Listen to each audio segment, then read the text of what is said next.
What's in a name? Well, if you work at Comcast and you answer phones all day, what's in a name? An opportunity. There was a woman who kept calling in her to the Comcast helpline. Her name's Mary Bauer. And after months and months of her calling in and 36 different people being sent to her house to improve her signal, they changed her name.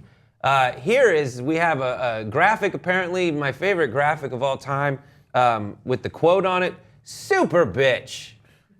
Boom bada boom boom boom bada boom boom bitch, that's super bitch. Which is fantastic. And apparently she took this as an insult, which I wouldn't. It's amazing. Superb. Maybe superb bitch could be a little better. But she took the name super bitch. According to the quote, 39 technicians visited her home over a 6-month period to get things working. And ultimately, Bauer said they made things right. What's her response to all this? She says, "This is a disgrace to me. Why are they doing this to me when I pay my bills? I do not deserve this." What do you guys think? Have you ever had this kind of frustrating thing? And what do you think about them changing her name on her bills to super bitch? So I think it's indicative. Okay, so all right, let's break it down. Now, when I see that she had people come over 39 times, I say, look, there's an issue here. I don't know if it's the issues with her and she's like, a hypochondriac of cable. Mm-hmm. Wait, is the picture off a little bit? I'm gonna call him in again, right? Mm-hmm. Or there's a problem with Comcast, right?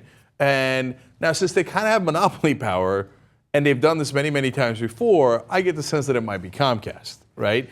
So now if we were having a debate about who's right and who's wrong, Comcast might have settled the debate by calling her a super bitch and sending that to her, right? And again, not the first time, very recently, they changed the guy's name to Asshole Brown. Yep. So, now it's not Comcast executives. The CEO is not like, oh, I got this one. Okay, this one is going to be horrible bitch. No.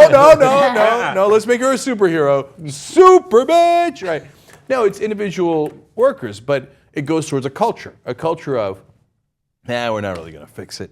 You're going to have to call us 39 times for us to get out there because you don't have any other choice. What are you going to do? Where are you going to go, right? Yeah. And you know what? Because we're so incompetent and we can't fix the goddamn thing and you keep asking us to fix it, well, we hate you and we're going to change your name and send it to you as super bitch. Now, I'm with Brett. Like, I wouldn't be offended. I would find it hilarious, right? But I would pretend to be pretended so I can get a lot of free stuff. Oh. That's it. And there have been reports about the dynamic. If you're one of these people who takes calls for cancellation, specifically at Comcast, they say that their whole policy punishes you if people cancel their service. Now, the people who are fielding the calls to cancel service are different from the people who field the troubleshooting calls when it comes to my signal isn't going well. So essentially, for years, this one person at Comcast, after working there 9 years, finally narked on him and said, the problem is we get punished if people cancel service. So you can go and find great YouTube videos of people who've recorded their interactions with Comcast and other cable company cancellation agents who literally are just repeating over and over again, I'd like to cancel my service.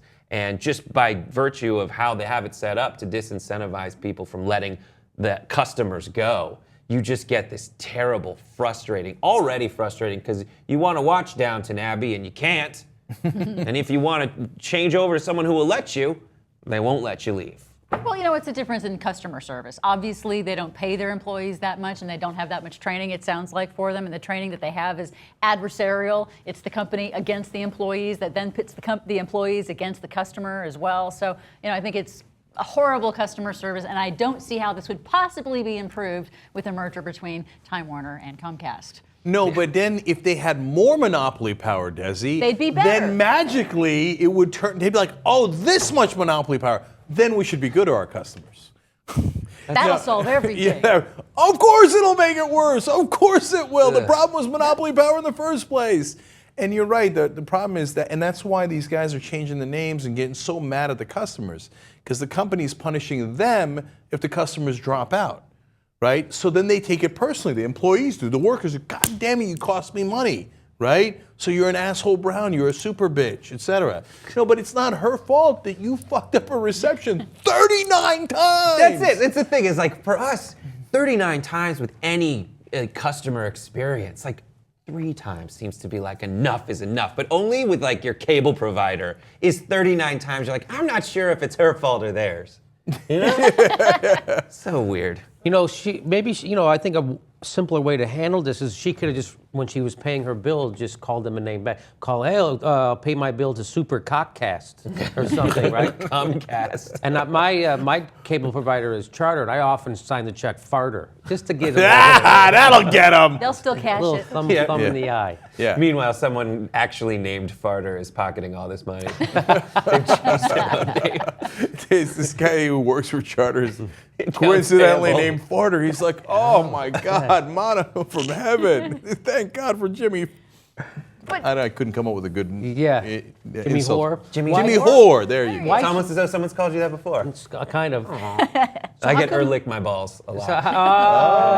That's good. So how come no one's like we got net neutrality? How come we can't get unbundling over the last mile of cable, which means that we would have choice in who brings us internet? I don't even care about choice on my cable. I only really care about choice on my internet, right? Because all cable's pretty much the same, right? Yeah. And so what have you. But internet, I would like to have some competition in internet. No one gives a shit about this. Why is that? Even we're not screaming about it. I am right now. I'm starting because I'm better. Yeah. No, you can scream a lot louder. You're just starting. That's right. No, I'm serious. Like, why isn't there was a net neutrality movement. How come there's not an unbundling movement? I hear the guy who's stopping the unbundling is Brian Williams. I was attacked by a bundle over Kosovo. There are new packages being offered by like Dish Network has one where you get just 10 channels and then maybe you can get HBO Go. But there's the only people with real negotiating power in the bundling versus, per channel discussion is like ESPN. They're the ones who get the highest because they do actual live broadcasting. And everyone else has gotten into, these channels have gotten into very long-term broadcasting licensing agreements for whatever tier they're being put into. And that's how they're, in order to like sell enough like, infomercial at 5 a.m. spots. That's how they're able to kind of keep a bunch of people together. Well, the FCC has dropped the ball on this, obviously. I mean, I remember when cable, I'm old enough to remember when cable first started coming out, people were talking about, how are we going to get access, this unbundling thing, who owns the last mile to your house, and how they were going to finally get some kind of access to the pipes that get to your house, and they had to go to court, and there was all this big trouble, and then that's going to go away now. And have our cable bills ever gone down since cable was deregulated? No. Have we had any better access for, channels fighting each other just to be able to get onto your carrier, your cable carrier? No. Do we still have networks fighting to be able to broadcast in your area, sports games, for example? Yes, we still have that. I mean, none of this has been solved. The idea for the FCC was supposed to solve this, and it's not.